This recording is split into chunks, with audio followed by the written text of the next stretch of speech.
Secretariat ఎదుట రాజీవ్ విగ్రహం ఏర్పాటుపై గగ్గోలు పెడుతున్న బీఆర్ఎస్ నాయకులు ఇంతకాలంగా తెలంగాణ తల్లి విగ్రహం పెట్టడం ఎందుకు మర్చిపోయారని మాజీ ఎమ్మెల్సీ విజీ గౌడ్ ఎద్దేవా చేశారు.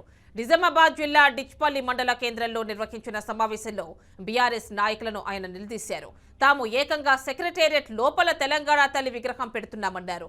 రాజీవ్ గాంధీని విమర్శించే స్థాయి బీఆర్ఎస్ నాయకులకు లేదని అన్నారు.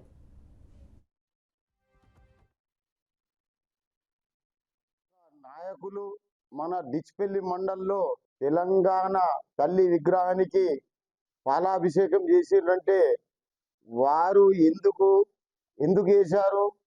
మీరు 10 సంవత్సరాలు పరిపాలించి ఈ యొక్క కేసీఆర్, కేటీఆర్, హరీష్ రావులకు లొత్తుగా ఉండి మొత్తం తెలంగాణ ధనం దోచుకొని ఆ సచివాలయాన్ని నిర్మించడానికి కూడా మీరు కాలయాపన చేసి మీకు ఎక్కడైతే ఇన్కమ్ వస్తుందో అటువంటి ప్రాజెక్టులని మీరు పనులు చేసుకుంటా పోయి సచివాలయాన్ని నిర్మాణాన్ని నిలిచి దాన్ని అశ్రద్ధ చేసి దాన్ని మీరు లేట్ చేసినందుకు కాంగ్రెస్ ప్రభుత్వం వచ్చినప్పుడు సచివాలయంలో మా యొక్క ముఖ్యమంత్రి కూడా ప్రజా దర్బాన పెట్టి ఈరోజు ప్రజలకు అందుబాటులో ఉంటున్నాడు. ఆ యొక్క సచివాలయంలో మా యొక్క స్వర్గీయులైన రాజీవ్ గాంధీ విగ్రహాన్ని పెట్టడానికి మీకు ఏమి అభ్యంతరము?